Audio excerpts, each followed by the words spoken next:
Doctor Saroj, assistant professor Sanskrit, Aligarh college Bharatpur. Naishadhiya Charitam का तृतीय सर्ग का 43वां श्लोक। काभिर्ना तत्राभिनवस्मरज्ञा विश्वास निक्षेप वणिक क्रिये अहम जिह्वेति जन्यन्नैव कुतोऽपि तिर्यक कश्चित्तरितरश्च स्त्रपते न तेन। यत् क्योंकि तिर्यक पक्षी कुतोऽपि किसी से भी नैव नहीं जिह्वेति लज्जा करते हैं। तेन इसलिए तिरश्चः पक्षी से कश्चित कोई न तृप्ते लज्जा नहीं करता है। तेन इस कारण तत्र नल के अंतःपुर में का भी किसके द्वारा किसी के भी द्वारा अहम मैं अभिनव स्मराज्ञा विश्वास निक्षेप वणिक अभिनव अर्थात अति गोपनीय कामाज्ञा को विश्वासपूर्वक धरोहर रखने का न क्रिय नहीं किया जाता हूँ। धरोहर रखने का वणिक या गोपता नहीं किया ना क्रिय नहीं किया जाता हूँ।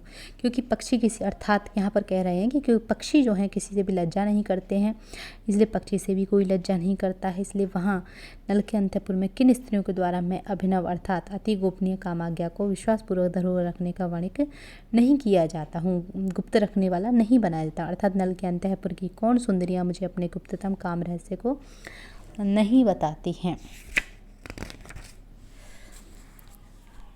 अगला है वार्ता चा सा असत्यपि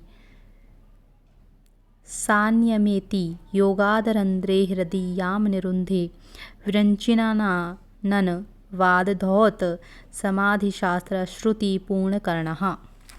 विरंचितनाना नवादधौत समाधिशास्त्र श्रुति पूर्णकर्णः। ब्रह्मा के विरंची ब्रह्मा के 4 मुखों के कथन से पवित्र योग शास्त्र के सुनने से परिपूर्ण कानों वाला मैं योगात अपने योग से प्रयत्न से अरंध्रही छिद्र रहित निर्दोष हृदय में याम जिस वार्ता को निरुंधे रोकता हूँ, सा वार्ता वह वार्ता असत्यपि असत्य होने पर भी अन्यम किसी अन्य के पास नईति नहीं जाती है।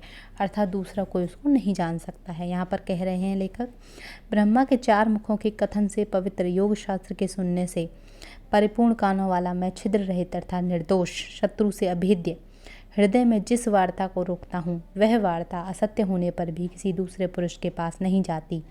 अर्थात उसे दूसरा कोई नहीं सुनता, मैं उसे किसी से प्रकाशित नहीं करता हूँ।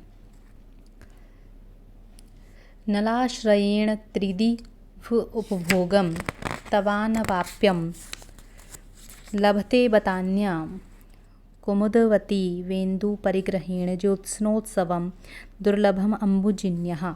तब तुम्हारे लिए अनवाप्यम दुर्लभ त्रिदिव उपभोगम स्वर्ग के उपभोग के योग्य या उपभोग को अम्बुजिन्या कमलिनी के दुर्लभम दुर्लभ ज्योत्स्नोत्सवम चंद्रिका के उत्सव को इंदु परिग्रहेण चंद्रमा के स्वीकार करने से कुमुदवती की तरह कुमुदनी की तरह नलाश्रयेण नल के आश्रय से अन्य स्त्री लभते प्राप्त करती है या प्राप्त करेगी।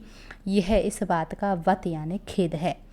यहाँ कह रहे हैं कि जिस प्रकार चंद्रमा के संबंध से कमलिनी के लिए दुर्लभ चंद्रिकोत्सव को कुमुदनी प्राप्त करती है, उसी प्रकार तुम्हारे लिए दुर्लभ स्वर्ग के भोग को नल के आश्रय से दूसरी स्त्री प्राप्त कर रही है या करेगी। यह खेद का विषय है। अर्थात तुम्हें नल को स्वीकार कर दुर्लभ स्वर्ग भोग प्राप्त करना चाहिए। यहाँ हंस नल की प्राप्ति को दुर्लभ बतलाकर दमयंती के हृदय में उसके प्रति विशेष अनुराग बढ़ाने की चेष्टा कर रहा है। हंस का अभिप्राय यह है कि अन्य स्त्रियां नल के योग्य नहीं हैं, फिर भी वे नल आश्रय से हमारे द्वारा पंखों की हवा करना आदि स्वर्ग उपभोग प्राप्त कर रही हैं। तुम उन स्त्रियों से और भी अधिक सुंदर एवं नल के योग्य हो, परंतु तुम उसे प्राप्त करने का प्रयत्न नहीं कर रही हो। वस्तुतः यह बड़े खेद की बात है। इसलिए तुम स्वर्ग भोग की सिद्धि के लिए नल को प्राप्त करने की चेष्टा करो।